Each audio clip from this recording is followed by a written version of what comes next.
dans mon menu algorithmique, ici, vous voyez qu'on peut appuyer sur OPTN pour option pour créer un algorithme.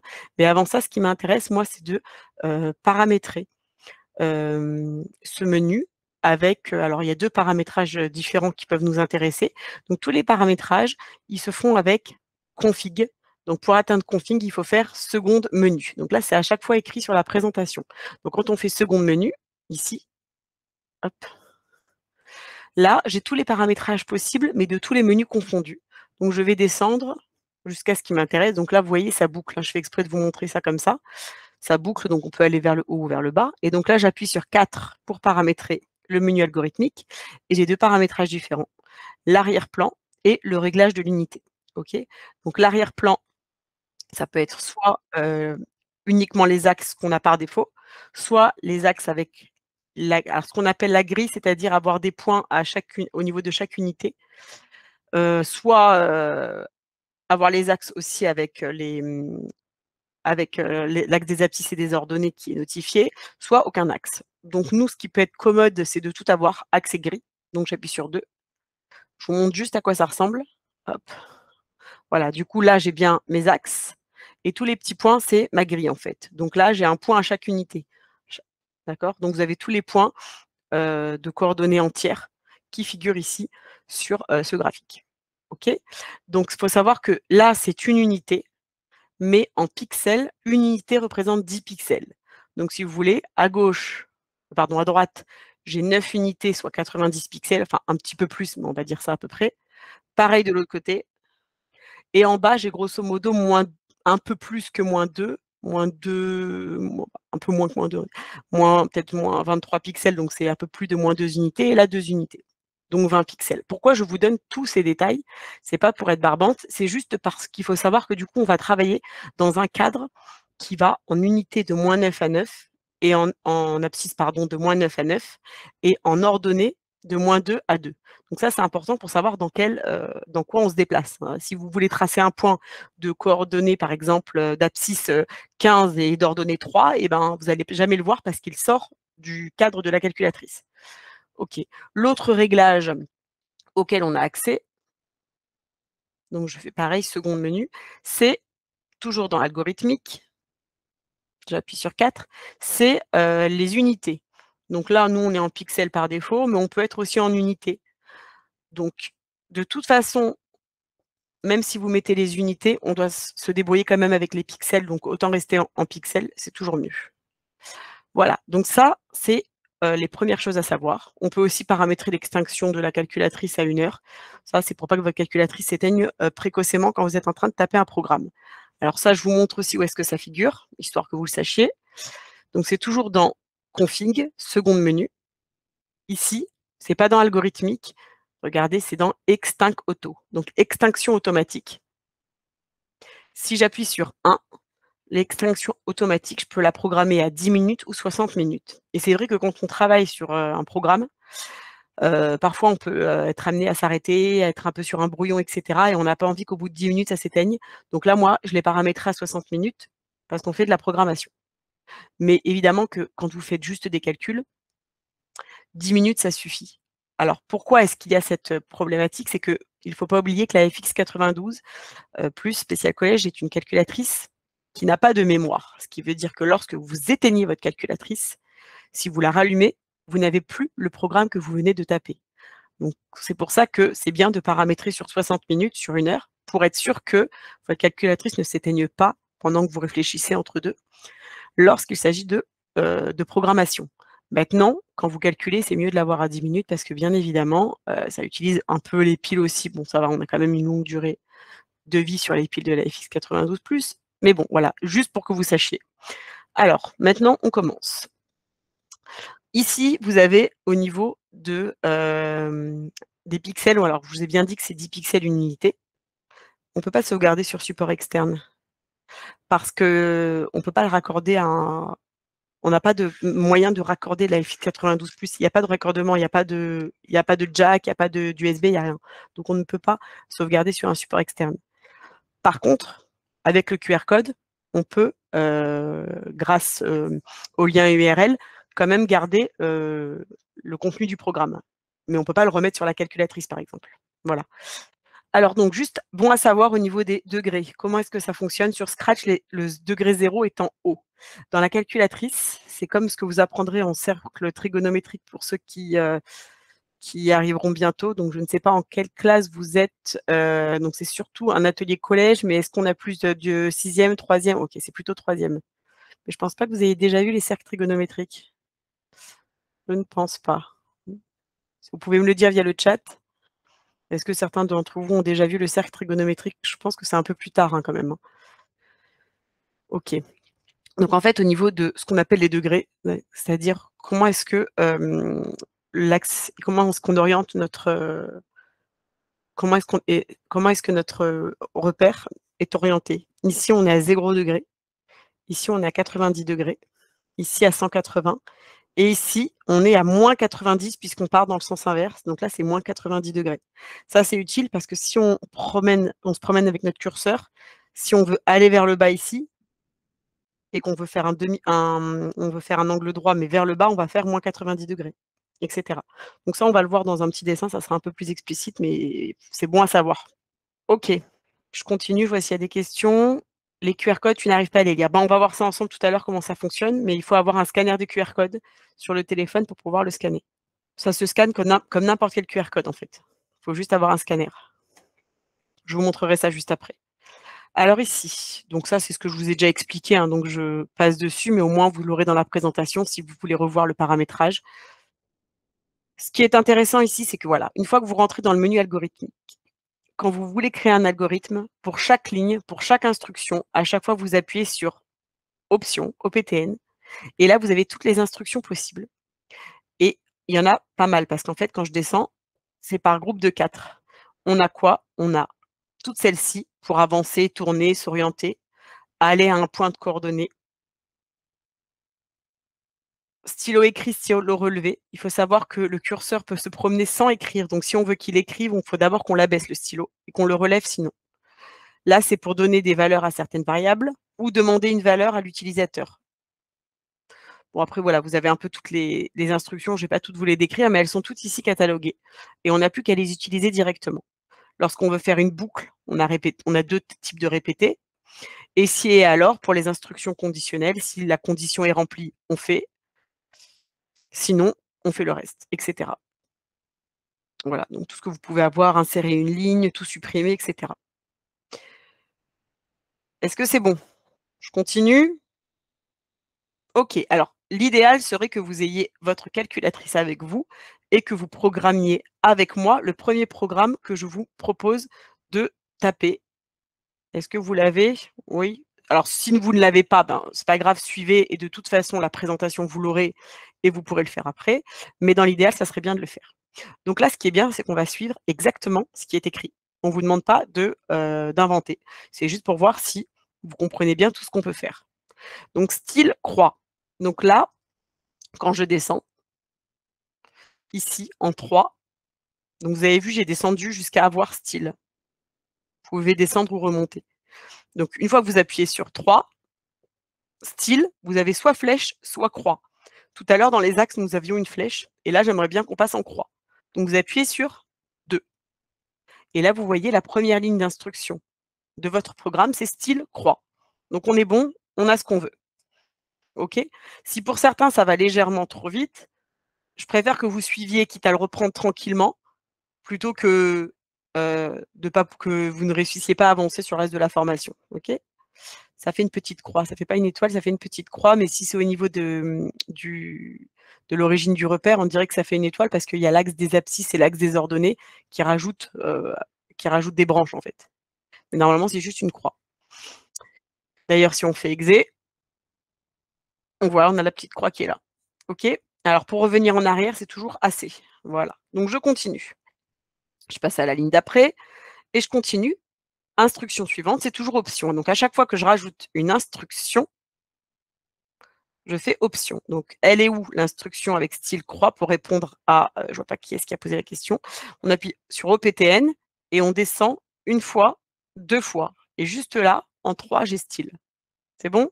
si jamais vous en êtes juste à découvrir, toutes les instructions, je pense que ça va aller un chouïa trop vite. Donc essayez de voir un peu l'idée, de voir où on retrouve bien les choses, essayez de voir quelles instructions sont utilisables et comment on les utilise, qu'est-ce qu'on peut faire avec. Je pense que c'est plus intéressant peut-être que de retrouver chaque instruction, parce que sinon vous n'allez pas suivre vraiment la cohérence de l'atelier. Ce qui est intéressant, c'est vraiment de découvrir quelles sont les instructions et qu'est-ce qu'on peut faire avec. OK? Donc si ça va trop vite, c'est pas grave, concentrez-vous bien sur ce qu'on peut faire.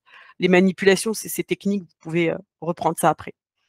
Alors ensuite, on me dit d'aller à x égale 0 et y égale -10. Alors je vous rappelle que là, on est en pixels. Donc en fait, là, il s'agit d'aller à 0, -1. On multiplie tout par 10 puisque une unité, c'est 10 pixels. Donc là, option, aller à. Donc aller à, c'est 4. À x égale 0, donc je marque 0, exe, et pour y, je mets -10, exe. Donc là, j'ai aller à x égale 0 et y égale -10. Ensuite, qu'est-ce qu'on me dit? Stylo écrit. Donc là, ça veut dire que la petite croix va se déplacer jusque-là, sans rien écrire, et qu'elle va écrire uniquement à partir d'ici. Donc, toujours option, et je descends jusqu'à juste là, stylo écrit, c'est le petit 1. Donc là, c'est bon, j'ai la même chose. Ensuite, on va faire une boucle, c'est-à-dire qu'on va répéter 6 fois ce bloc d'instructions. À chaque fois qu'on écrit une boucle, ça finit par cette petite flèche. Donc tant qu'on est dans la boucle, il faut rester avant cette petite flèche-là. Dès qu'on veut sortir de la boucle, on descend en dessous de cette petite flèche. Donc là, nous, on va rester dans la boucle. Donc on va tout mettre dans cette boucle. Ça veut dire que 6 fois, on va faire ça, puis ça, puis ça, puis ça. Et on recommence une deuxième fois et une troisième fois, et on fait ça 6 fois en tout. Et l'intérêt, c'est de voir qu'est-ce que ça va nous donner tout ça. Donc, option, on dit répéter. Donc c'est le premier, hein. Répéter 6 fois. Et qu'est-ce qu'on va répéter? Eh bien, avancer de 10, tourner de 120 degrés, avancer de 10, tourner de -60. Donc je vous rappelle que tourner de 120, c'est dans le sens, alors ce qu'on appelle du cercle trigonométrique dans le sens positif, c'est-à-dire dans le sens inverse des aiguilles d'une montre. Et -60 degrés, c'est dans le sens des aiguilles d'une montre. En fait, c'est inversé entre le plus et le moins entre, dans le sens trigo par rapport à dans le sens trigonométrique par rapport au sens des aiguilles d'une montre. Alors non, pour le moment, c'est pas en dehors de l'écran normalement, parce que -10, comme je le disais, tout à l'heure, c'est en pixels. Donc -10 pixels, ça revient à -1 unité. Regardez, -10, c'est où? -10, regardez, c'est juste là, donc 0 d'abscisse et -1 d'ordonnée, donc -10 pixels. Regardez, on est juste là. OK? Que ça soit 10 ou -10. -10, c'est là et 10, c'est ici. Donc je continue mon programme. Vous avez vu, j'ai pu tracer juste avec Z. Mais par contre, je mets assez pour revenir en arrière à chaque fois. Donc qu'est-ce que je répète? Allez, j'y vais. Avancer de 10 pixels. Ensuite, tourner de 120 degrés. Avancer de 10 pixels encore. Et cette fois-ci, tourner de -120, -60 degrés. Voilà. Donc là, normalement, on y va. On a fait ce qu'on voulait. On a bien notre boucle et à la fin de notre boucle, on a la flèche. Là, on a fini. Si je lance ça, qu'est-ce que ça fait? Je vois qu'il y a des petits malins qui y sont déjà. Ça nous fait une étoile. Comment on modifie quelque chose qu'on a déjà fait? On retourne sur la ligne en question et on appuie sur la flèche de droite et là, on peut modifier. Donc là, on a une croix et on a en effet une étoile qui se trace. Alors, qu'est-ce qui s'est passé? On a été en 0, -10, donc -1 en unité. On a commencé à écrire. Qu'est-ce qu'il a fait, notre stylo? Il a avancé de 10 pixels. Alors, c'est quoi 10 pixels? 10 pixels, on a dit que c'est une unité. Donc, il a avancé de 10 pixels. Paf! Donc, il s'est retrouvé ici. Ensuite, on tourne de 120 degrés. Alors, 120 degrés, ça veut dire que là, mon curseur, il est dirigé vers la droite. Quand je tourne de 120 degrés, ça veut dire que je fais un angle droit plus encore 30 degrés. Donc là, mon curseur, il était vers là et il s'est orienté vers là. Il a tourné de 120 degrés, il a pivoté. Donc, ça veut dire que j'avance de 10, je tourne de 120 et je ravance de 10. Donc là, j'ai fait ça, puis ça. Et après, il doit tourner de -60 degrés. Pourquoi? Pour retourner dans l'autre sens, vers ici. Donc en fait, c'est ça que va me faire ma boucle les 6 fois, ça veut dire que ça avance de 10, tourne de 120, donc ça veut dire que le curseur va pivoter de 120 puisque là, il va vers la droite. Il avance encore de 10 et cette fois-ci, il tourne de -60. Voilà, donc là, il a juste tourné. Donc là, ça nous permet à chaque tour, avancer, avancer, tourner. Voilà et donc ça nous permet qu'au prochain tour de boucle et ben, notre curseur, il est déjà dans le bon sens pour ravancer par là pour le prochain tour. Donc en fait, les 6 tours de boucle, ça va être 1, 2, 3, 4, 5 et 6. Ça va être nos 6 petites branches étoilées. Est-ce que c'est clair pour tout le monde ce que je viens d'expliquer? Alors au niveau des degrés, on ne peut pas savoir ça forcément comme ça intuitivement, hein. Mais bon, 60°, 120°, ça doit peut-être vous dire quelque chose au niveau, géométrie, triangle. Quel est le triangle? Quels sont les triangles, qui ont leurs, côtés qui sont tous égaux? Les angles qui font tous 60°? Ça doit vous dire quelque chose. Voilà.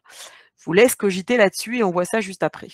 Si on veut que ça soit centré, il faut mettre aller à x égale 5 et y égale -10. Alors pas 5. Ah centré, oui, bon ça après c'était juste pour vous tracer qu'une étoile parce que le but c'est après de faire toute une frise. Donc là, c'était pas tellement important de savoir où est-ce qu'on était pour démarrer. Par contre, pour le prochain petit exercice, il faudra bien se positionner parce qu'on va vouloir tracer plusieurs étoiles. C'est bon, j'avance, je continue? Ah oui, on peut en faire des choses, hein. Oui, c'est les triangles équilatéraux, bravo Skippy, le grand gourou, c'est intéressant comme pseudo. Oui, ce sont des triangles équilatéraux, d'accord. C'est important de savoir ça parce que ça va nous servir pour la suite. Alors, ici, voilà le but de ce programme. Qu'est-ce que l'on veut tracer au final? Donc il faut modifier le programme initial pour obtenir cet affichage. Donc déjà, on va avoir des petites indications. Donc déjà, le dessin de la première étoile. Alors, je vous ai entouré en rouge. Où est-ce qu'on l'a fait démarrer? On peut le faire démarrer de l'autre côté, mais bon, supposons qu'on démarre d'ici. Le dessin de la première étoile, il commence, selon vous, à quelles coordonnées? Vous pouvez répondre dans le chat. Donc regardez, il est ici, d'accord? Selon vous, c'est quelles coordonnées? Là, j'ai mes axes, abscisse là et ordonnée ici. Donc selon vous, ici, je suis en x égale combien et y égale combien? Ah bah non, c'est x, c'est en abscisse là, regarde. Hop. X égale -70, oui. Par contre, y, c'est pas -5. J'ai une unité entière. Voilà, très bien Olivier. X égale -70 et y égale -10. Alors, si on parle d'unité, c'est -7 et -1. Mais comme vous l'avez compris, comme on est en pixels, on est obligé de multiplier tout par 10 parce qu'on a ici une unité pour 10 pixels. Donc là, en effet, on doit démarrer à x égale -70 et y égale -10. Donc déjà, il va falloir ajouter ça dans notre programme. Ensuite, combien on doit construire d'étoiles? Ça, je pense que ça va. Voilà, on doit construire 6 étoiles. OK? Donc ça veut dire que le programme que l'on a fait tout à l'heure, pour construire une étoile, il va falloir le faire 6 fois. On est d'accord? Sauf que, l'étoile, va pas falloir la tracer à chaque fois au même endroit. On doit à chaque fois avancer. Donc les triangles qui forment les branches de l'étoile sont des triangles équilatéraux de alors, quel est le nombre de pixels pour chaque côté? Oui, c'est ça Olivier, 10 pixels, c'est une unité ou 10 pixels. Donc en fait, c'est comme tout à l'heure, hein, ici on faisait à chaque fois 10 pixels, donc ça ne changera rien. Donc en fait, ça, la construction de l'étoile ne va pas changer. Ce qui va changer, c'est qu'au début, on ne démarre pas au même endroit et tout ça, va falloir le mettre dans une autre grosse boucle pour répéter les 6 étoiles. Maintenant, on ne peut pas faire 6 fois l'étoile sans bouger de place. Il faut bien aller d'une étoile à la suivante. Ah, une petite faute de frappe. Donc comment on fait pour aller d'une étoile à la suivante? Regardez, on refait le tracé. Imaginez que je commence ici à -70, -10. Donc je suis là. Je trace toute mon étoile avec mes 6 tours de boucle et j'arrive ici à la fin. Comment je fais pour passer à l'étoile suivante? Sachant que je veux à chaque fois me retrouver au même endroit, c'est-à-dire dans cet angle inférieur droit. Donc moi, mon but, c'est que je suis là pour la première étoile et je veux relancer le programme, mais cette fois-ci en me trouvant ici. Donc qu'est-ce que je fais pour passer de là à là? J'avance de combien? De 30 pixels, exactement. Donc en fait, à chaque tour de boucle, une fois que j'ai réalisé une étoile complète, eh bien, je dois avancer de 30 pixels en abscisse et en ordonnée, ben, de rien du tout, c'est la même ordonnée. Donc en ordonnée, je n'avance pas. Vous voyez bien que c'est la même ici, l'ordonnée. Je suis toujours à -10. À chaque fois, je démarre à -10. OK? Donc l'ordonnée ne bouge pas. Donc ici, voilà mon nouveau programme. Donc ici, j'ai la boucle de départ que j'ai fait tout à l'heure et je vais la répéter 6 fois. Et qu'est-ce que je fais entre chaque tour de boucle? J'avance de 30 pixels. Est-ce que vous voyez comment on réalise un algorithme? On n'écrit pas avant d'avoir réfléchi. On réfléchit comment on va faire fonctionner le programme, qu'est-ce qu'on veut lui demander de faire et après on programme. C'est pour ça que l'extinction automatique au bout d'1 heure, c'est quand même mieux qu'au bout de 10 minutes. Donc si je reviens sur mon programme, moi je peux rajouter des choses directement ici. Je n'ai pas envie de tout réécrire. Alors normalement, si je ne me trompe pas, alors ici, je veux modifier 0 et -10 en mettant à la place -70 et -10. C'est fait. Ensuite, je veux rajouter une boucle. Alors je vais rajouter, on peut insérer une ligne. C'est ici, il me semble. Voilà, insérer ligne. Donc là, je vais insérer une ligne qui est juste ici. Vous voyez, j'ai pas besoin de tout réécrire.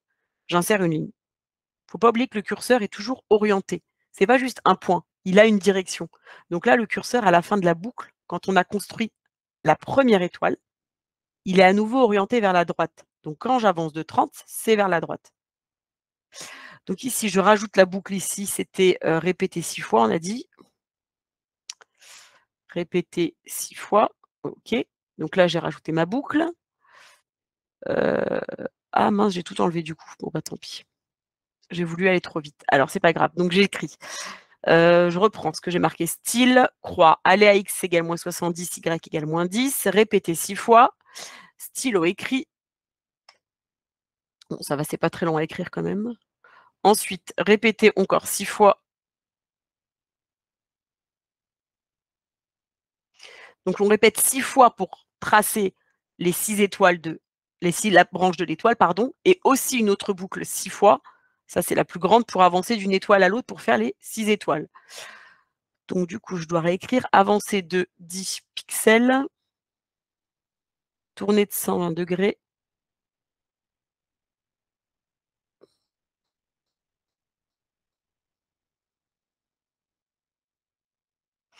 Avancer encore de 10, tourner cette fois-ci de -60. Hop. Donc là, je sors de ma première boucle. Vous voyez là, je veux sortir de cette boucle. Regardez ici, toute la suite, elle est en dessous de la première boucle. C'est pas plus mal que je le réécrive finalement. Donc je sors de la première boucle. Qu'est-ce que je fais? Là, je déplace ma ligne, hop, je me mets bien en dessous pour dire je sors de cette boucle-là. Et qu'est-ce que je fais ici? Ben, je vais relever mon stylo. Pourquoi? Parce que quand je passe d'une étoile à l'autre, qu'est-ce que je dois faire? Je dois relever mon stylo, d'accord? Il n'y a pas de tracé entre les 2 étoiles. Donc c'est pour ça qu'à chaque tour ici, on doit relever le stylo. Si vous faites l'erreur de ne pas le relever le stylo, c'est pas grave, vous allez lancer votre programme, vous allez voir que c'est pas bon et vous allez rajouter votre instruction. Vous pouvez le faire.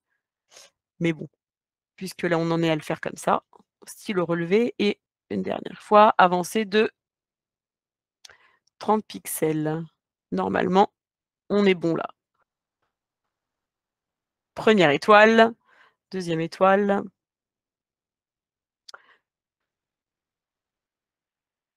Donc c'est pas grave si vous vous trompez, vous pouvez toujours revenir sur vos valeurs. Si vous n'avez pas marqué -70, -10 la première fois, mais autre chose, ben vous voyez que le programme il commence pas au bon endroit. Vous pouvez toujours revenir en arrière et modifier, la ligne qui a besoin d'être modifiée. C'est pas grave, on peut aller, pas à pas et faire des petits tests et voir où est-ce qu'on s'est trompé, revenir en arrière, corriger et cetera. C'est pas un problème. OK? Alors voilà pour notre petit tracé de nos 6 étoiles. Est-ce que vous avez des questions sur ce tracé? Je vous laisse finir, ceux qui sont en train de le tester en même temps, je vous laisse finir aussi en même temps. Pour les autres, n'hésitez pas à me poser des questions et comme ça, dès qu'on a fini cette manipulation, avant de vous montrer un autre petit programme, si on a le temps, je veux surtout vous montrer comment on génère le QR code. Parce que si vous souhaitez participer à notre jeu de Noël, il faut pouvoir nous envoyer, le lien URL, vers votre code. Alors ceux qui n'ont pas fini, si jamais vous ne savez pas générer, le QR code, je vous conseille très fortement de faire une petite pause sur votre programmation pour juste regarder comment on génère le QR code. Parce que, c'est pas anodin pour ceux qui ne savent pas le faire. Alors, en effet, je vois que Alexis, tu, maîtrises la question. Alors, comment on fait pour générer un QR code? Que ça soit sur l'émulateur ou la calculatrice, c'est la même manipulation. Vous appuyez sur regardez juste au-dessus de options, vous avez QR qui est écrit. D'accord?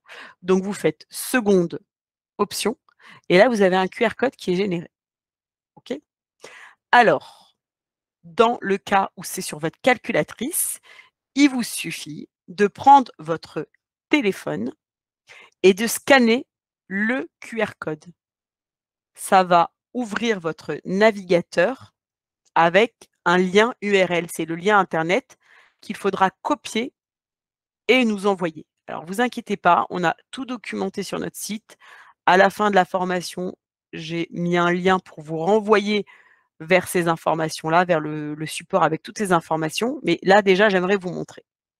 Donc là, je fais seconde option. J'ai mon QR code. Si je suis sur calculatrice et non pas sur émulateur comme ici, je prends mon téléphone et vous scannez le QR code. Et là, votre navigateur, le navigateur de votre téléphone ou du téléphone de vos parents va s'ouvrir et il va y avoir un lien URL. Alors comme là, je suis avec l'émulateur, moi, il me suffit de cliquer. Hop, je vais vous le montrer. Il me suffit de cliquer dessus. Là, j'ai juste cliqué dessus et là, ça m'a amené ici. Hop, ça m'a amené vers tout mon code en fait. Alors vous l'avez en Scratch aussi. Ça m'amène vers classpad.net avec ici l'algorithme et ici tout, le code en Scratch. Alors qu'est-ce que vous faites une fois que vous êtes là? Vous prenez cette adresse, ce lien URL, vous le copiez et vous allez le coller et nous l'envoyer avec le reste, c'est-à-dire avec, la capture d'écran de votre,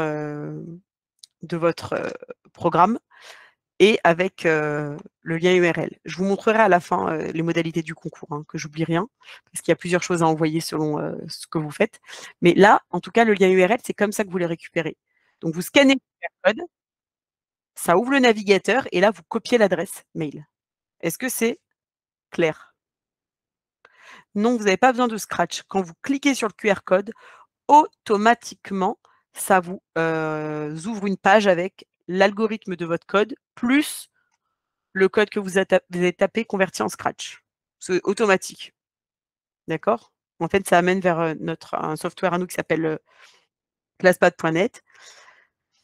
C'est pas grave, Ernestine fait déjà le test avec ça de générer le QR code. Mais vraiment, si vous générez pas le QR code et que vous ne le scannez pas, en copiant l'adresse URL, votre programme, il sera perdu.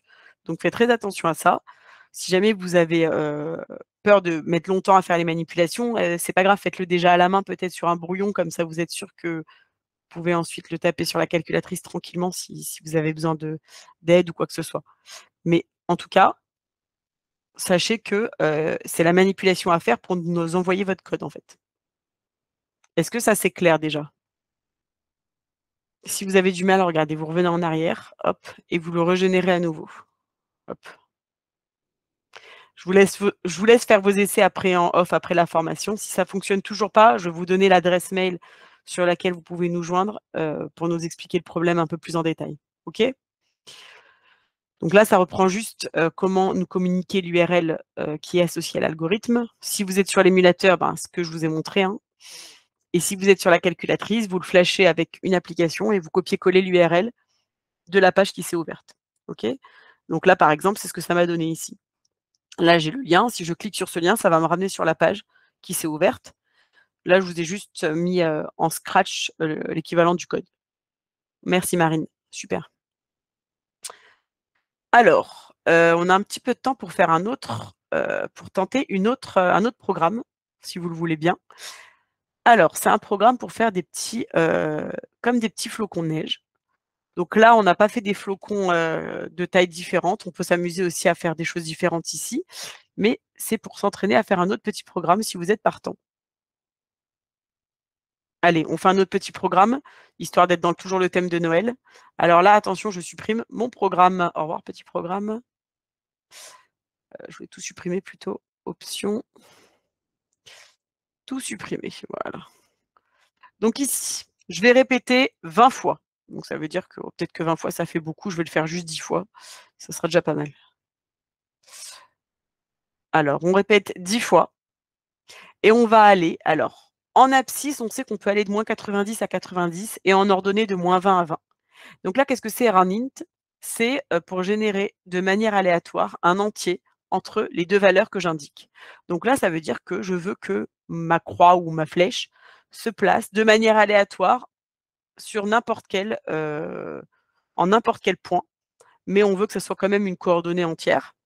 Donc entre -90 et 90 pour rester dans le cadre en abscisse et entre -20 et -20 en ordonnée pour rester dans le cadre en ordonnée. Mais à chaque fois que je vais lancer ce programme, en fait, à chaque fois, ça va me, placer ma croix, mon point, n'importe où. Je vais vous le dire, j'arrive. Skippy 2 minutes. Donc aléa x égale, on a dit randint. Alors randint, il est juste au-dessus de la virgule. Ah, tu l'as trouvé, super.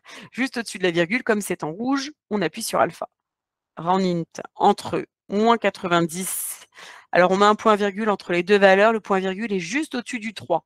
Donc je fais seconde 3 et 90. Donc mon abscisse est entre -90 et 90 et mon ordonnée est entre -10 et 10. Non, pas -10 et 10. Pourquoi j'ai dit -10 et 10? -20 et 20. Voilà, donc là, déjà, ça positionne mon point de manière aléatoire sur l'écran. Après, je me mets à écrire. On n'oublie pas toujours cette histoire de stylo. Ça peut se déplacer sans écrire et si je laisse mon stylo, abaissé ou relevé, ben, en conséquence, ça écrira ou ça n'écrira pas. Donc j'abaisse mon stylo maintenant, une fois que je suis positionnée de manière aléatoire sur mon écran. Quand je dis aléatoire, hein, c'est au hasard. Et ensuite, je fais une boucle où je répète 8 fois quelque chose. Pourquoi? Parce que je vais créer des petites étoiles à 8 branches. Donc en fait, je répète 8 fois pour faire mes 8 branches. Qu'est-ce que je vais faire? Je vais avancer de 5 pixels. Ensuite, je vais reculer de 5 pixels, ce qui revient à avancer de -5 pixels. Les points-virgules, c'est juste au-dessus du 3, Ernestine. Tu fais seconde 3. Donc j'avance de 5, puis j'avance de -5. Ça veut dire quoi en fait? Ça veut dire que j'avance et je recule à chaque fois. On va voir pourquoi. Ensuite, je tourne de, alors tourner de 45 degrés. Ensuite, je sors de ma boucle et je relève mon stylo. Alors pourquoi je relève mon stylo? Parce qu'après, je vais aller me déplacer ailleurs pour refaire une autre étoile. Donc qu'est-ce qui se passe quand je lance ça? Bon, j'ai pas mis en croix, c'est pas grave, tant pis. Donc là, au hasard, ça m'a mis ici, première étoile en faisant 8 tours de boucle. Une deuxième étoile, une troisième étoile et ça va me tracer normalement, je crois que j'ai fait, je l'ai fait 10 fois je crois, ça va me tracer 10 étoiles. J'ai pas voulu mettre 20 parce que pour pas attendre trop longtemps. Alors qu'est-ce que ça fait? Pourquoi est-ce que je mets avancer de 5 et après je mets avancer de -5? Quel intérêt? Est-ce que vous arrivez bien à comprendre les étapes, de chacune des instructions de la boucle? Pourquoi j'avance de 5 et je recule de 5? Quel intérêt? Oui, il neige. Qu'est-ce que tu n'as pas compris, Ernestine? Int, ça veut dire un entier, Célia. Integer, en programmation, c'est un entier, c'est un nombre entier. Pourquoi on avance et on recule de 5? Parce qu'en fait, le curseur se positionne au milieu de l'étoile. Il avance de 5 et après il recule de 5 parce qu'à chaque fois, il doit repartir du centre. Donc en fait, il trace l'étoile à une branche, il revient vers le centre. Il tourne de 45 degrés et après il trace l'autre branche, il revient au centre. Il tourne de 45 degrés, il avance de 5 et il revient au centre, etc. Donc à chaque fois, il avance pour tracer, il recule pour revenir au centre, il tourne de 45 degrés et il passe à la branche suivante. Et il va le faire 8 fois pour faire les 8 branches de l'étoile. Donc ça, il le fait 8 fois. Donc pour chaque étoile, on fait ça. Et qu'est-ce qu'il fait une fois qu'il a fait ça? Eh bien, il se repositionne au hasard sur une abscisse et une ordonnée. et il va le faire autant de fois qu'on l'a mis. Donc moi, je l'avais mis que 10 fois, mais si vous mettez 20, ça le fait 20 fois. Donc là, j'ai fait tracer 10 étoiles, vous pouvez en tracer 20. Et ce qui peut être sympa, c'est qu'on n'est pas obligé de faire 5. On peut faire aussi des tailles variables ici. Si on veut, on peut s'amuser à faire un entier ici qui est aléatoire. Au lieu de dire 5, ben, tiens, je vais mettre un entier entre moins 10 et 10. Pardon, on va mettre quelque chose de positif plutôt, entre 0 et 10 ou 0 et 20. Et du coup, ça va vous faire des petites étoiles comme ça, qui ont des branches comme ça de tailles différentes. Alors, rand, ça vient de random pour dire au hasard, aléatoire. Et int, c'est pour dire que c'est un entier choisi de manière aléatoire. Donc, rand, c'est pour random, pour au hasard. Et int, c'est pour integer, pour dire que c'est un entier. Voilà. Et donc, c'est un nom de fonction qui s'appelle ran int. Et juste à côté, ici, vous avez ran dièse. Ça, c'est pour un nombre qui n'est pas forcément entier. Il n'y a pas int, c'est directement ran int. La fonction, elle s'appelle ran int directement. Donc voilà, c'était histoire de vous montrer un autre petit programme éventuellement. C'est ça les petits flocons. Les petits traits, c'est ça les petits flocons. Ça, c'est un petit flocon. Ça, c'est un petit flocon. On fait ce qu'on peut. Hein. Donc voilà pour l'autre programme que je voulais vous montrer. Alors, concernant les modalités du jeu, donc, quel est le jeu concours Casio de Noël que nous vous proposons cette année? Il s'agit de programmer ton menu pour Noël. OK? Donc le programme doit être envoyé entre le 1er décembre, donc ça a déjà commencé, jusqu'au 30 janvier 2023. Et il s'agit de programmer votre menu de Noël. OK? Donc, ici, envoyez votre dessin. Alors, qu'est-ce que c'est ça? Le int, bon, je répondrai après peut-être. Donc là, ici, il faut envoyer votre dessin, donc la capture d'écran ou une photo, OK, plus le lien URL, c'est ce que je vous ai montré que vous pouvez générer avec le QR code, d'accord? Donc là, je vous ai mis un lien pour retrouver comment faire. Ici, quand vous cliquez là, ça vous ramène automatiquement sur ce document qui est sur notre site pour vous expliquer comment on fait. Donc vous faites une capture du dessin réalisé. Et surtout, vous faites une photo, hein, tout simplement. La capture, c'est l'émulateur, mais vous faites juste même une photo, ça suffit. Et ensuite, avec le QR code, vous copiez-collez l'URL et vous le mettez. D'accord? Et ensuite, vous nous envoyez tout ça sur éducation-france@casio.fr. Si vous êtes étudiant, vous devez ajouter dans votre mail votre nom, votre prénom, votre classe, votre adresse postale et la copie de votre carnet de correspondance. Si c'est dans la catégorie classe, il faut mettre le nom et le prénom du professeur, avec une attestation d'enseignement, le nombre d'élèves de la classe, le niveau, etc., avec le nom et l'adresse de l'établissement. Si vous voulez revoir toutes les informations sur les modalités du jeu, vous pouvez cliquer ici sur la présentation. Hop, ça va vous amener directement vers cette page-là de notre site. Attendez, je vous la mets ici. Vers cette page-là de notre site avec toutes les modalités du concours. Voilà, vous avez tous les éléments ici. Donc le thème, ton menu pour Noël, les dates. Dans la catégorie étudiant, vous pouvez gagner une enceinte ou un appareil photo. Dans la catégorie classe, les 2 classes gagnantes recevront au choix une montre Casio ou une enceinte pour chacun des élèves, avec un service à raclette pour le professeur. Et comme le Père Noël, il n'oublie personne, chaque participant sera récompensé pour sa participation. Donc voilà, vous avez participé à un des ateliers. Et ici, on vous récapitule ce que vous devez nous envoyer selon la catégorie à laquelle vous participez. Ici, vous avez le récap de comment obtenir le lien URL, le lien Scratch, pour nous envoyer votre code. Voilà. Là, vous pouvez retrouver ce qui a été fait l'année dernière. Alors, vous avez des exercices clés en main ici. Ça, ce sont les programmes de l'année dernière qui ont été créés, si vous avez envie d'aller jeter un coup d'œil. Et vous avez aussi ici un retour d'expérience professeur. Si vous voulez jeter un coup d'œil, voilà une petite interview qu'on a fait à un professeur. Est-ce que vous avez des questions? Ah dans le menu, vous faites ce que vous voulez, hein, libre à vous de voir ce que vous voulez y mettre, votre imagination. Si vous voulez mettre ça de manière écrite avec des dessins que vous tracez sur votre calculatrice, ça c'est à vous de décider. C'est vraiment, c'est vous qui voyez si vous voulez y ajouter une déco, si c'est vraiment à vous de voir. Ça va, c'est clair? Voilà, si vous avez des questions qui vous viennent par la suite, vous avez des informations que vous aimeriez connaître en plus, vous avez toujours notre site déjà pour avoir beaucoup d'informations. Mais sinon, sur notre mail contact éducation-france@casio.fr. Voilà, vous pouvez nous retrouver sur Facebook, Twitter et sur notre chaîne YouTube. Ben, merci à vous de votre participation et alors bon exercice de programmation, bonne participation au concours. Merci Elodie. Je me permets juste d'intervenir parce que j'ai vu pas mal de questions par rapport au carnet. Oui, Ce qui nous intéresse, c'est du coup la première page du carnet où il y a votre classe, votre nom, prénom et l'établissement. C'est juste pour vérifier que vous êtes au collège ou au lycée. Donc voilà. Et pour ceux qui ont un carnet numérique, bah, vous pouvez faire soit une capture de votre carnet numérique sur votre ordinateur ou bon après-midi.